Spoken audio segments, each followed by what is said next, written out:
Okay, so we are recording. Okay, so yesterday we started a pasuk that I feel like we need to review everything because half the people weren't here. So I feel like it'll be good that we start off kind of fresh. Okay, so this is Mishlei 21:7. Shod Rashaim Yigorem Ki Me'anu Lasos Mishpat. Okay, so what I did, so David noticed that there's a little chart here. Okay, the way the chart works is you can mix and match the columns.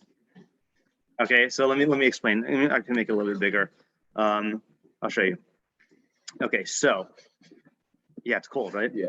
Or not, it's cold, but yeah. I am cold. Okay, so showed either means violence, havoc, devastation, ruin, or it means plunder, or like loot, or like loot, or spoils, like spoils of war. Okay. Yigorem either means drags them away or frightens them. Okay, and just to make things more complicated, I found another translation today, so we're gonna add a third column. Although that's kind of gonna make it ugly, but whatever. Add a column to the right. Oh, that's like way ugly. Okay, hold on just a second here. Yeah, there's them. Tell that to Bitsala and Aholiav. Okay. Did you get the reference? No.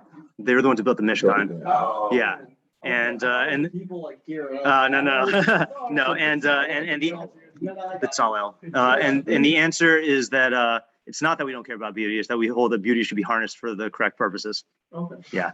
All right. Yeah. Anyway, Ki me'anu lasos mishpat, because they refuse to do / execute justice, or for they refuse to accept justice. Okay, so the mixing, what I mean by mixing and matching is you can say, you could go like this. You could say, I hold that the pasuk should be read like this, that the violence of the wicked frightens them, for they refuse to do justice, right? Or you could say, no, I hold that the pasuk should be like this: the plunder of the wicked drags them away, for they refuse to accept justice. Okay, so this is like our mix and match, like translation thing. Okay, so I'm actually gonna not review what we did yesterday because I kind of want to go back to those mafarshim. But now that we have fresh eyes, yeah. How does gathers them work into this then? That's another good. Well, so the gathers them is another option for Yigorem. Well, then how does that work into like a translation that would make sense? I guess that's what we have to do to figure out. Yeah. So let's go over our questions. Okay. It's literally the opposite of drags them away. Right. Correct. Yeah. Oh, actually, I should point out. Hold on. Yeah. Sorry. I forgot to put brackets here. So drag. It literally just means to drag them. Oh, okay. One of the English translations said drags them away, I think, and that's where we got it from. But it's literally just drags them. Okay. So let me just show you the questions, and then we'll try to approach it fresh. And then I have a couple of mafarshim that I saw that look good. Okay. So what is showed? Okay. What is showed? Which again means violence, havoc, destruction, ruin. If it's referring to the destructive actions. Right, so then what destructive actions? If it's referring to the stolen possessions, what kind? Are we talking about, like, again, showed is not just like something, like if I I don't know, stole a pen from you, I wouldn't call that plunder. Plunder is like you go in and invade and take stuff, So like what exactly is it? If Yigorem is to drag away, what does that mean? How? From where? To where? So what? If Yigorem is to frighten them, how? Why? How would their own destructive actions or stolen possessions frighten them? Okay, and if it's gathers, then that's a new one, so that's why I don't have that there. Okay, this is I think the biggest question we had is, what is the hava amina of ki me'anu la'asos mishpat, for they refuse to do or to accept justice? Okay, what's the question on the hava amina? So if you're talking about Rashaim, okay, of course they refuse to do justice.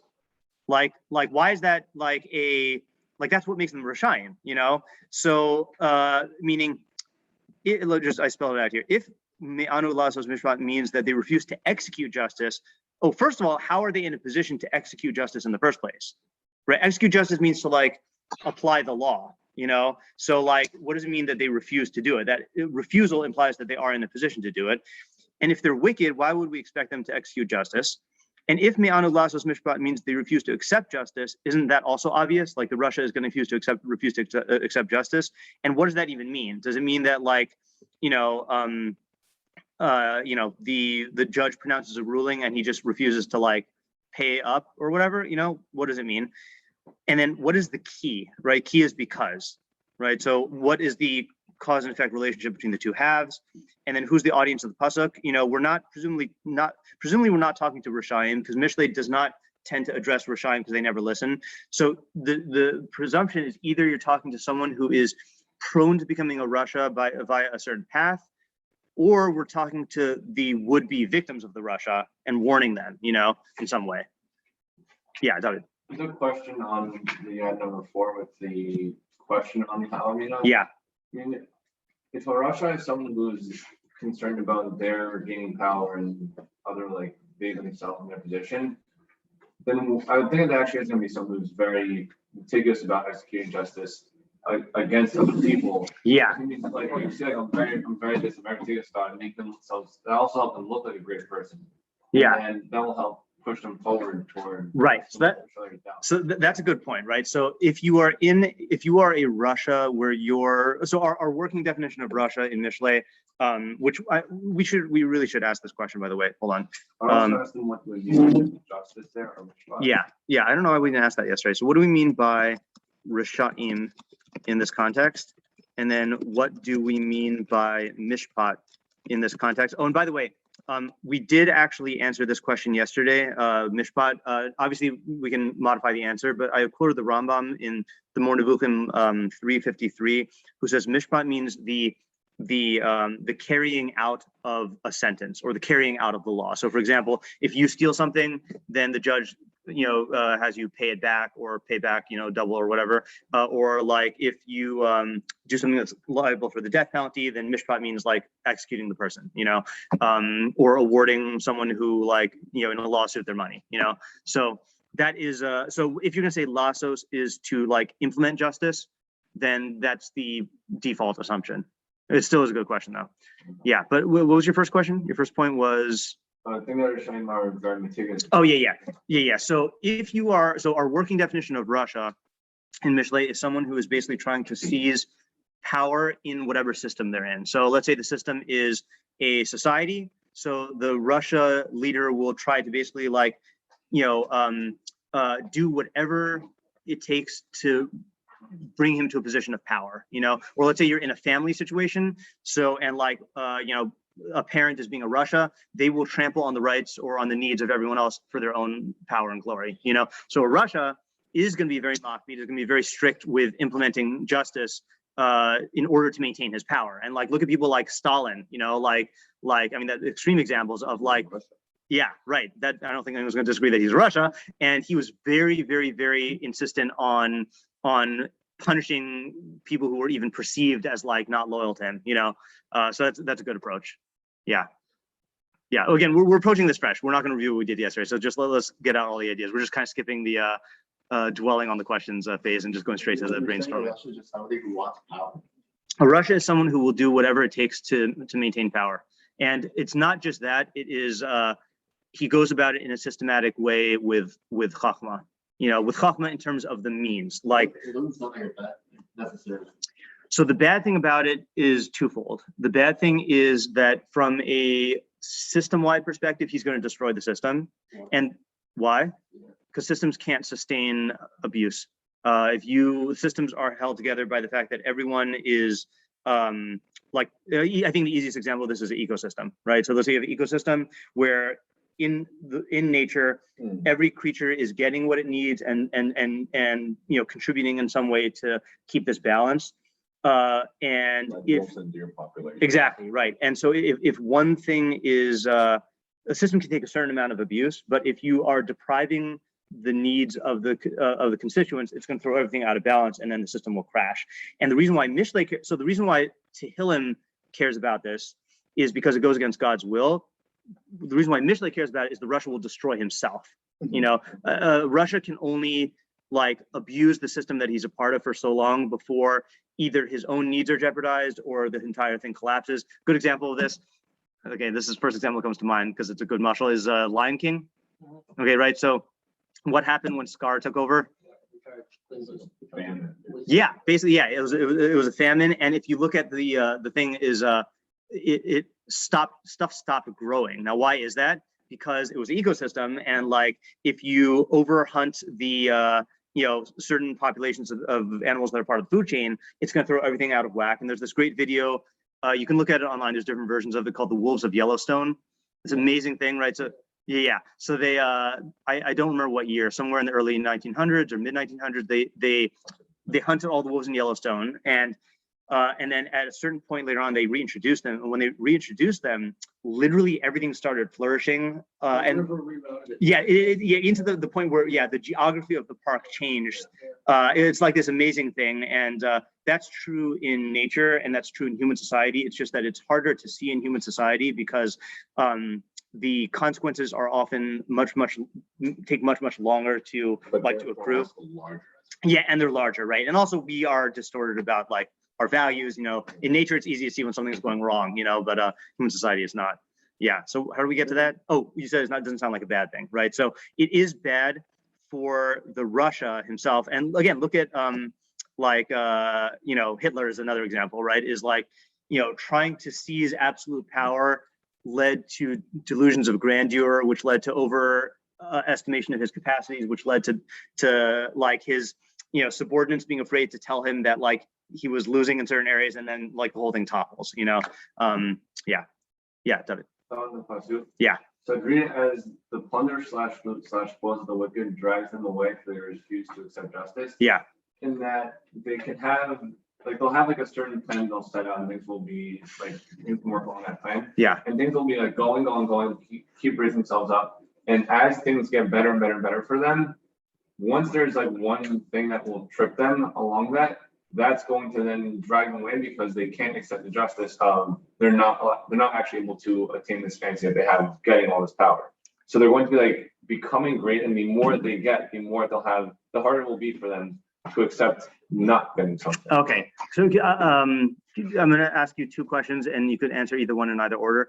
A, could you give an example of that just to concretize it? And then B, I understand the idea you're saying, but I don't fully see how you're using dragging. So maybe if you can, or not just David, like if anyone gets what he's saying. I don't have any examples. I'll go for the dragging. Yeah. It will be like dragging so far as they're going on a certain path, and this is going to take them away from everything that they had been Okay. going for. Okay, I see. Right. So it's gonna looking for, like everybody looks at them like these. They no longer look at the prize. With their eyes like off the prize. no, you're saying more than that. You're saying that like going down certain, like actually everybody like looking at them as this great, amazing, like powerful person. Yeah.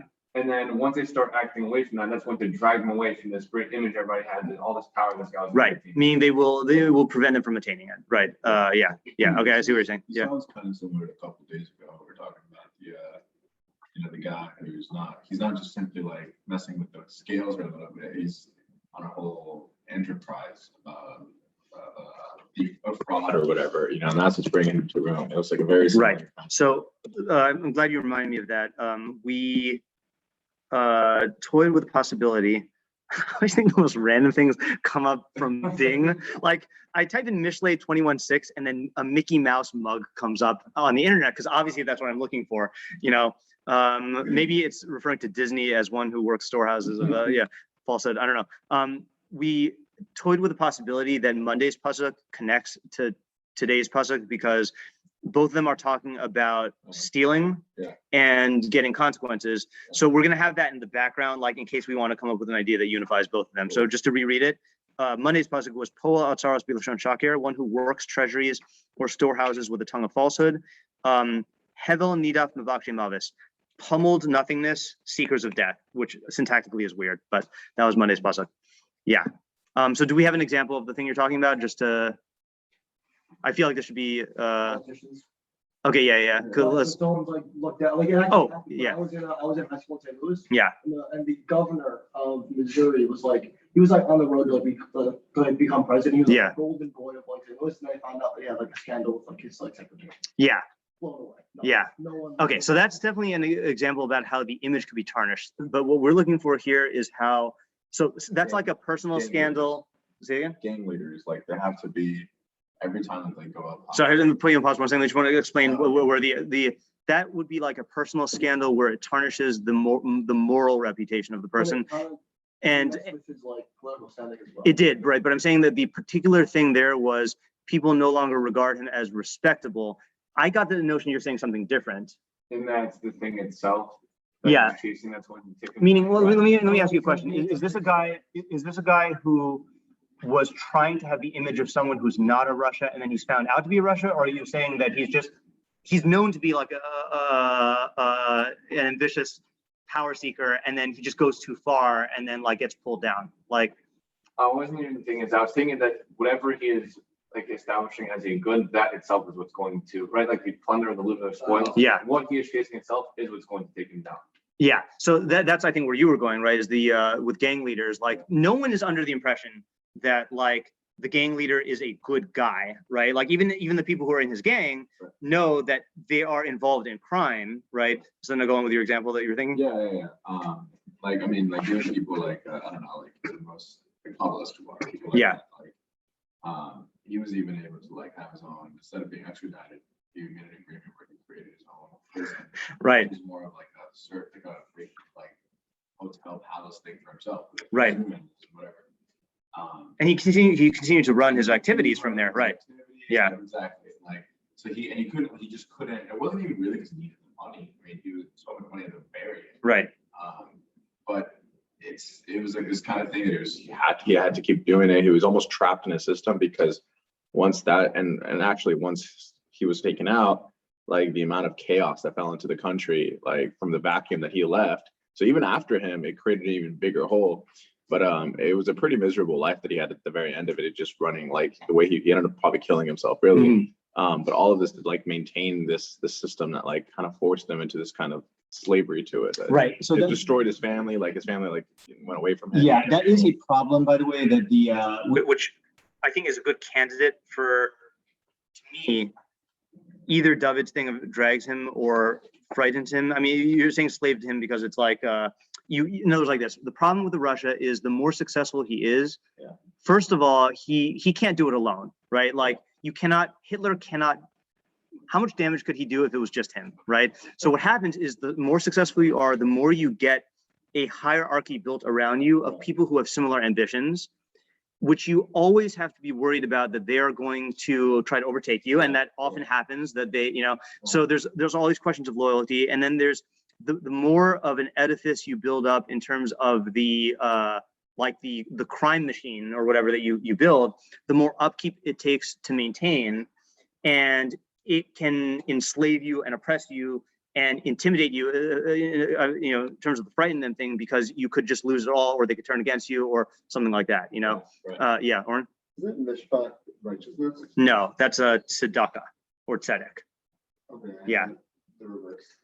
Oh yeah. It's art scroll or English translations often use them casually, like they'll call tzedakah justice and mishpat righteousness, but yeah, it's yeah, that's wrong. Yeah, Yaakov. Just to add into this. Yeah. I guess mishpat is something that would normally stop you, because once you do something that's wrong, you can be forced to pay off, right? Like it's frustrations. Right. It's not healthy activities. Since they're only pursuing mishpat in the direction of self-serving, it's just going to lead to success, so to speak, until they're. Ooh, okay. Further. Okay, so first of all, I just want to note methodologically that that Yaakov was bringing in something that I don't know about you, I was forgetting about, which is that the pasuk is not just saying. Say, I feel like the way I perceive this discussion right now was treating it only as the first half of the pasuk, where the wicked's plunder will drag them or frighten them, which is everything we're saying is true, but the pasuk is giving a reason because they refuse to do justice, right? So, or to implement justice. So you're supplying an idea that connects the two, and you're saying that the only interest they have in justice is when it's self-serving, right? Like again, like the mafia godfather, like punishing his cronies when they disobey or whatever, but they're neglecting the justice, you know, that would go against their interests, right? So now just explain again what's going to happen. So normally, if you did obey full justice, you're gonna get, if you overreach and you violate someone else's rights, you're gonna get stopped. Right. Justice will be a check. Right. Financial success. Right. But if you only do it one way and you're smart about it, you could actually, you know, go up and up and up and be more successful, Right. which is going to lead into you being enslaved to your prime mission. Right. Okay, good. That fits in, slots in very nicely to the idea we set up. Yeah. So could we just, Can I give a different way of understanding that to do or accept justice? Like sort of figure variation? Sure. And then I just want to say what I want to do next. I want to come up with an example that is not extreme. Okay, like these are good examples to see the idea. I want to come up with an example in a system that we are familiar with, whether it's a school, a family, a workplace, you know, because I think we just have to make this more relatable. Yeah. So I'm seeing the also as a reason, but it's because reading accept justice almost as like accept reality. Yeah. Like you are getting the consequences. They are happening. Yeah. But they're not in a way that you want to see. So you just continue moving forward. Like, you know, like, I don't know, like the guy trying to run away from the cops, you know, like, yeah. You see the speed chase and he keeps going like, dude, like you're on a flat tire, like there's like just literally a helicopter over you, like you're just in sheer denial. Yeah. The guys are there, you're making your situation worse. Yeah. Resisting arrest still. Right? Yeah. But you're forced into it, you're stuck into that. Like, it's like, well, I don't know, I can't turn back now. Right. You know? I'm too far in. Yeah. Yeah, it's more it's not, oh, they did it wrong before, and it's like, yeah, it's like already given. This is Yeah. part of it. It's like when they continue, they're literally blind to their situation. So the approach that you're taking of refusing to accept justice, being refusing to accept reality. Yeah. So that is it is a what do you call a valid approach. I don't know if anyone on our pasuk says that. I mean, which doesn't mean we can't say that, but like mishpat, if you're talking about human mishpat, it means implementing justice. If you're talking about divine mishpat, God's mishpat is reality, right? Is the consequences in reality, you know? So that does fit in well. I did think of an example, not a relatable one, but anyone ever seen the was it Amazon? The Amazon Prime series Chernobyl? Yeah. Oh, so good. Very hard to watch because it's like, you know, so it's about the Chernobyl disaster, and basically, spoiler alert, it doesn't go well, you know. But what basically happens is, you know, this occurred in Soviet Russia, and there were scientists who saw that this thing was going to happen, and when it started happening, they saw, okay, this is really bad. But because of this rigid, evil Soviet hierarchy, no one wanted to take responsibility and no one wanted to acknowledge the problems because that would mean taking responsibility. So they all kind of just like pretended that this is not happening.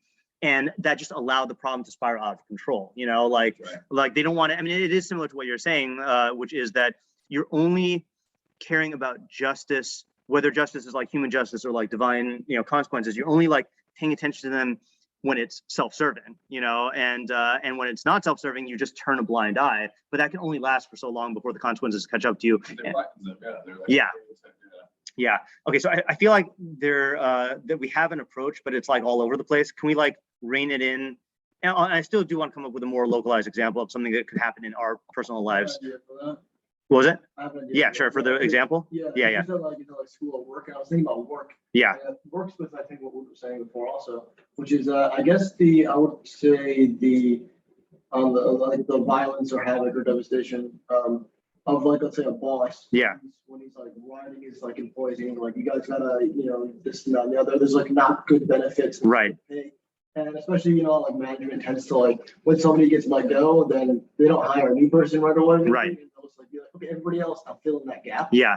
And they kind of turn a blind eye to like everybody's like miserableness. Right. You're just a disposable animal or cog. And Yeah. doing that, then that'll drag them away from their original mission, which is to have a successful business. Yeah.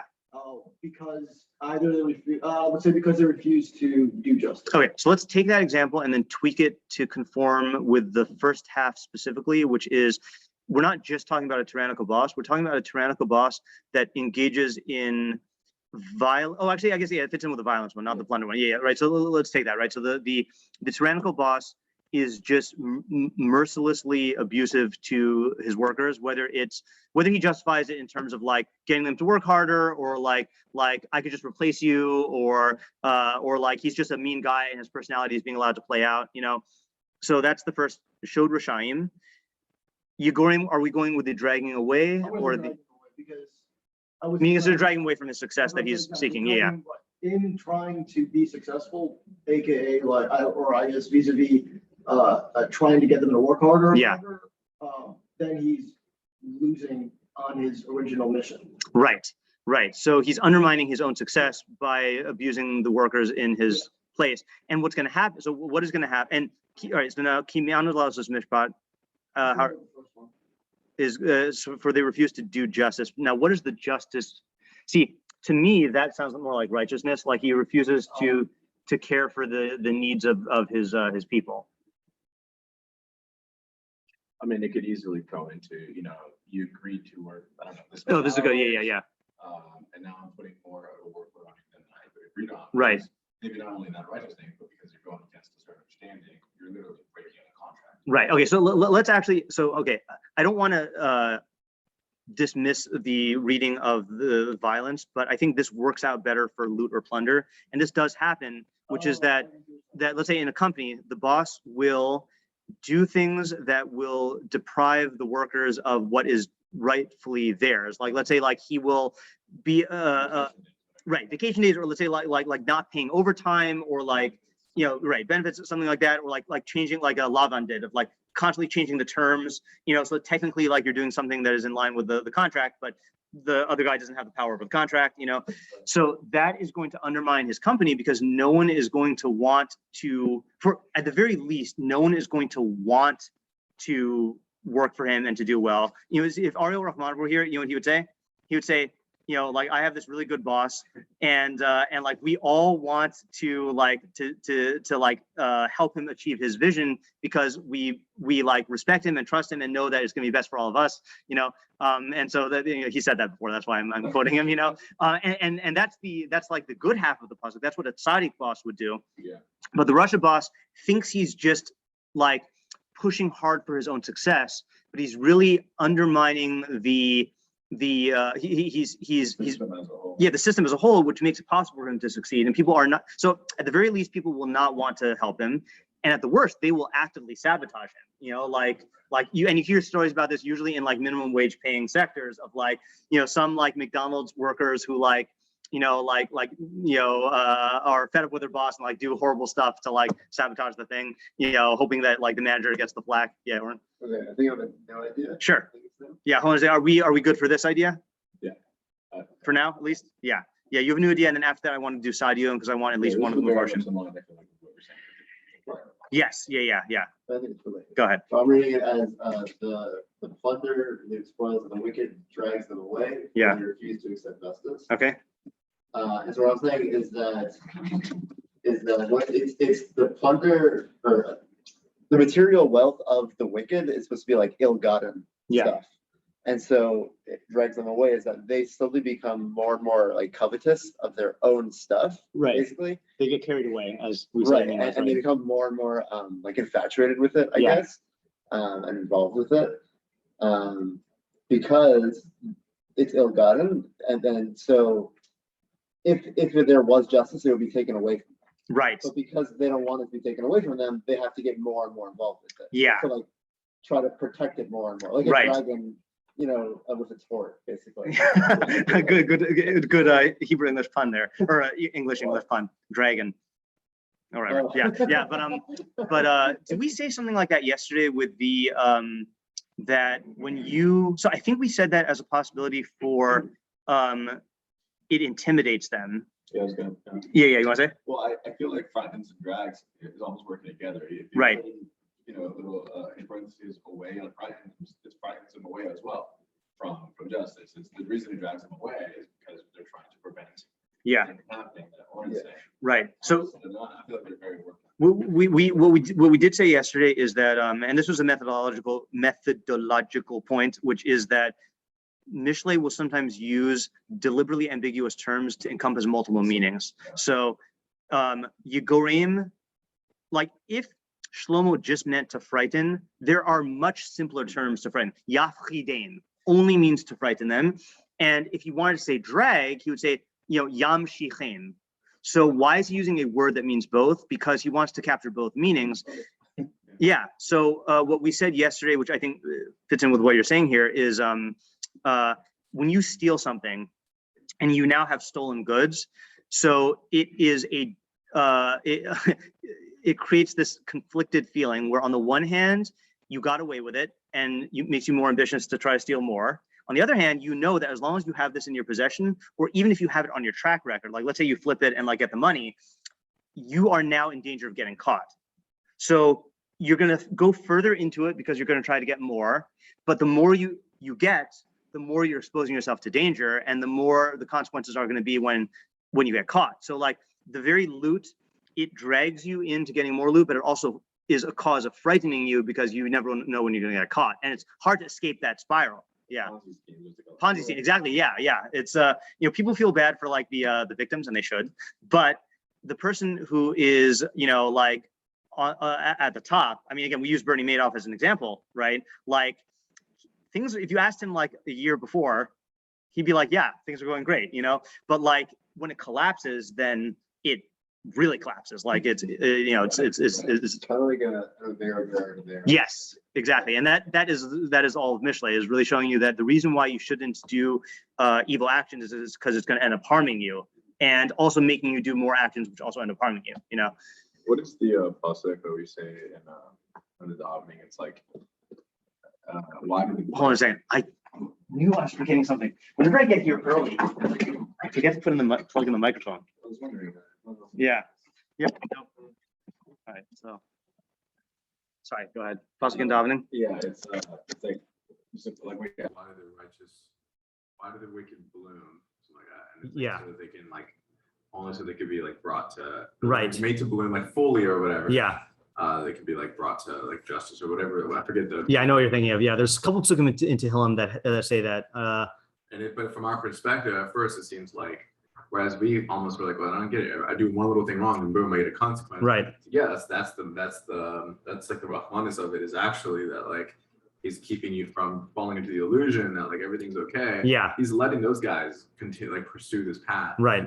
Without giving him an indication. Exactly. Yeah. It really is the best. The expression with the kid, the parent can either punish the kid or let them learn the hard way. Right. Yeah. So that generally speaking, that's how God prefers to operate, is he prefers to let people get the consequences of their actions. And when it's a Russia, then it's surprising how far he lets them go. Yeah. They could really cause a lot of destruction.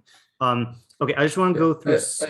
The Tehillim thing, I think expresses it really well, which was, I think it's when the wicked bloom like grass, it's to destroy them forever. Yeah, correct. And I think what we said when we learned that was that they bloom like grass, which is short lived. Yes, right. It can be not like cedars, right? The Tzaddikim. Yes. Yeah, exactly. Yeah. Thank you. Yeah, that's good. Okay, so Saadia Gaon has an interesting one. Okay, just taking another track here.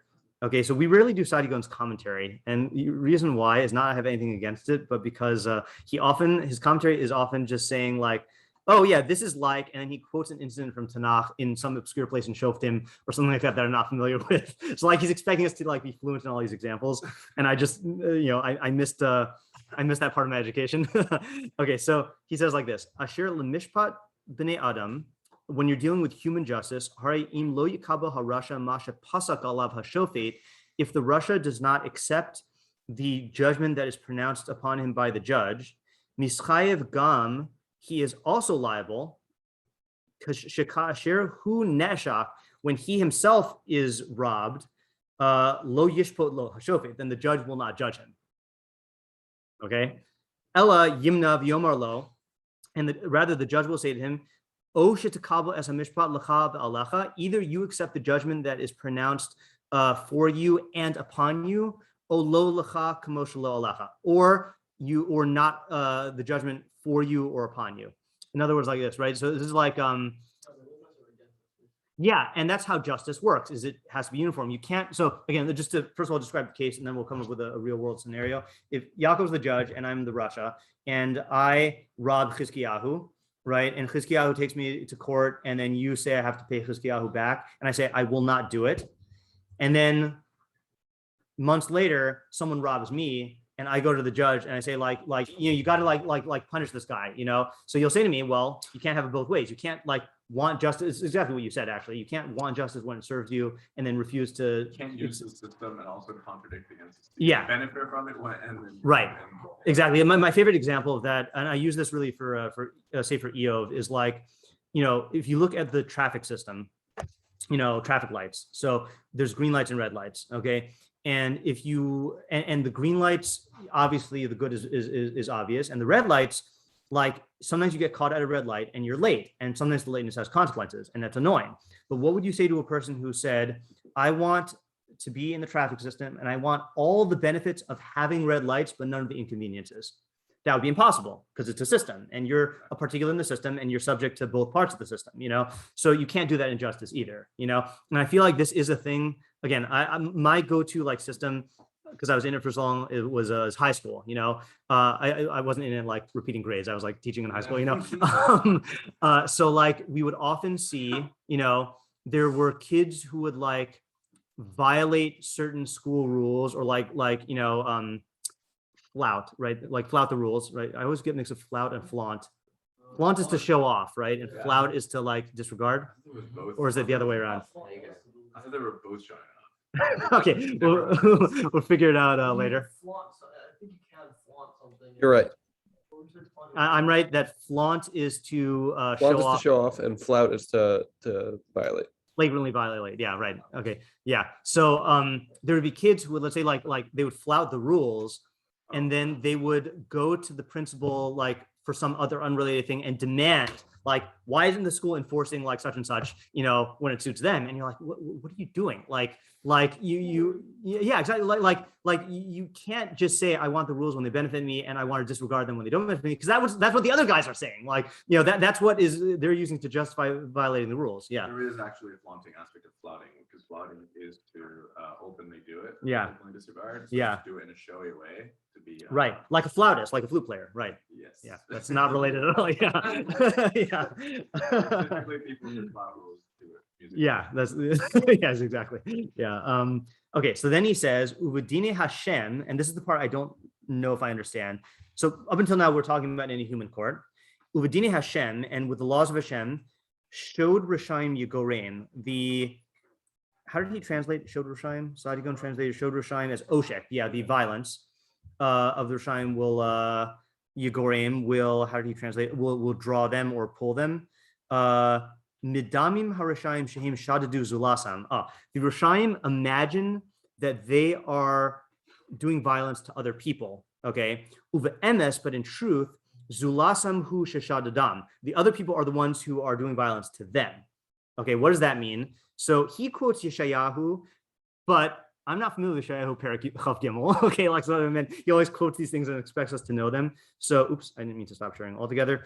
So I want to quote from Mishlei, because I know Mishlei. At least I know this part of Mishlei.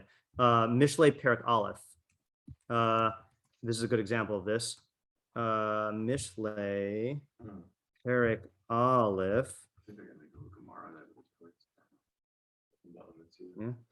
Okay, so Mishlei, this is his first piece of Musar to his son meaning like us.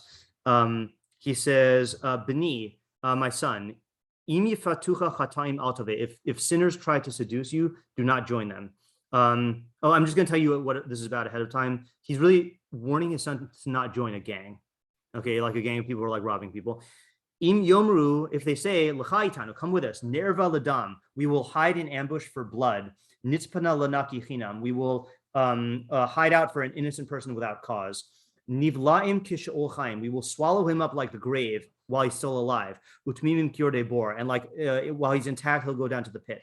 Kol hon yakar nimsa, we'll find all precious wealth. Namale batenu shalal, we'll fill our houses with spoils. Oh, it even uses the word spoils, different word, but goracha tapi bazuchenu. Cast your lot with us. Kis echadi hiluklan. We're gonna have one wallet. We're gonna all steal for this one fund, and then we'll all get paid. Beni, my son, al telach b'derech. Don't go on the path with them. Menara gacham nisivasam. Withhold your foot from their paths. Ki raglem laraya rutsu v'mahu lishpoch dam. Their feet run to do evil, and they hasten to spill blood. Now here's the key line. Ki chinam mizora harashas be'ene kol balkanach. The net seems spread open with free bait in the eyes of every bird. And that's your book. V'hem l'damam yerovu. But they, meaning like the hunter, wait in ambush for their blood. Yitzpu l'nafshosam. They lurk for their souls. Kain orchos kol botzea batza. So too are the ways of all people who steal money. Es nefesh ba'alav yikach. The money will take the souls of the people who get the wealth, which means, in plain English, if you think you're going around stealing from others, really you're going to be the one who gets destroyed, not the other people, because you're going to get caught either by the police or by by the other gang members who are just going to use you to steal stuff. Again, again, another great scene that I always think of whenever I read this in Christopher Nolan's The Dark Knight. Okay, the only good Dark Knight, not the Dark Knight Rises. You've seen, right? No, I saw the other one. Oh. Yeah, you're thinking of The Matrix, which I did not see the third one. Oh. Yeah, but I hate it. Yeah.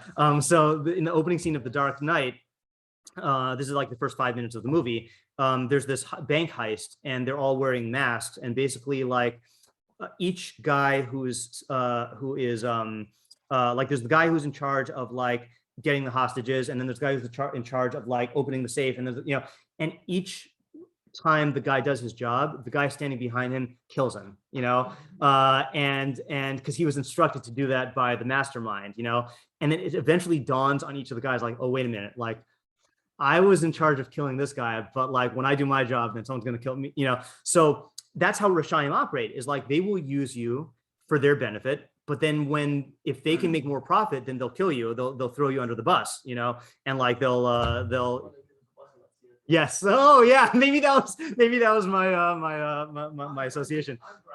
Yeah, exactly. Yeah, exactly. Yeah. It's a great scene. So I'll post it in the discussion chat.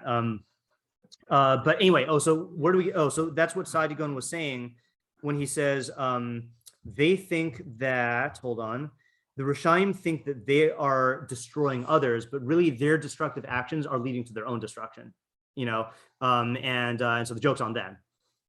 Yeah. Yeah. What are you gonna say? So I kind of caught onto the Hashem. Yeah. So it seems to me like the reason, like, I mean, because we're talking about justice already, so why are we going through all of a sudden Hashem? Like, yeah. What is that? And to me, it seems we're talking about even a higher law that is not within our courts that we can like judge. Yeah. So while everything we're saying right now is, I think, also fits in that. Yeah. There has to be some sort of larger picture where we don't even see these consequences that we're talking about. Yeah. And I made me think of like the very first Gemara that my rabbi ever had me like start with was Bava Metzia, Zahav, and like the law is that like that's hard parrot. When you make a kinyan, right? That's the transaction is when you take the thing. Yeah. If you haven't paid, it's now by law. It's enforceable. You have to pay them. Yeah. And I used to be like, yeah, but doesn't it work that it's when you pay for something? Which is differently halachically. So even though halachically, when I pay, he doesn't have to necessarily give it to me. Like, he doesn't give me my money back. So they ask that question and say, well, no, like technically we don't have we don't enforce it, we don't rule that in our courts. Yeah. But it is considered in the heavenly court. Yeah. He owes the guy the thing. Right. So there's a consequence there where you're like, oh, you think you're holding on to it. Like, you can exploit that. Like, oh, well, I'm not going to give you a product that you purchased online or whatever. And you can even try to justify it with some kind of with a good lawyer or whatever. Right. But in the end of the day, if it doesn't happen in this lifetime, like in the heavenly court, it's going to be an even bigger problem. Right. So you could learn Dinei Hashem in the heavenly court, and that totally works out. In fact, it's consistent with what Saadia Gaon says in the previous pasuk, which he makes it about Olam Haba. I was taking it as Dinei Hashem in this world, which means natural consequences. No, yeah, of course. Right. But it works out both ways. Yeah, I got to say another dark night before we summarize dark night line is Hashem has no jurisdiction. He'll get him. Right. So that's the thing with Batman, has no jurisdiction. He'll get him. Yeah. Okay. So let's just summarize. Okay. So we basically had two ideas. Okay. I mean, the first one really split off into many categories because they were all related. Now I don't remember it. Then it's going to be like they're working themselves up a certain way, and then what they're working up toward is what's going to. Okay, good. Is what's going to drag them away because they refuse to implement justice consistently, right? Yeah, like the boss of the company, right? Is that the abuse of the system? If you are a Russia and you're abusing your system, then that will ultimately bring about your destruction because you refuse to do justice in an actual justice way. You just do it in a self-serving way. Then there's Saadia Gaon's idea, which is similar, but from the perspective of not the Russia in power, the Russia appealing to a pre-existing system of rules. It's like also the people who, not to get political here, but like, you know, there are people who are anti the police, right, for certain reasons, some valid, some invalid. But if they do that, if you abolish the police, there are consequences to you in terms of your society and your well-being. Like, so you can't have it both ways. I mean, you can reform the system, but like, you know, whatever. So that's just another example of Saadia Gaon's idea. Okay, good. So we got some ideas here. I'm going to stop the recording for a second. I was thinking, hold on. So tomorrow, hold on.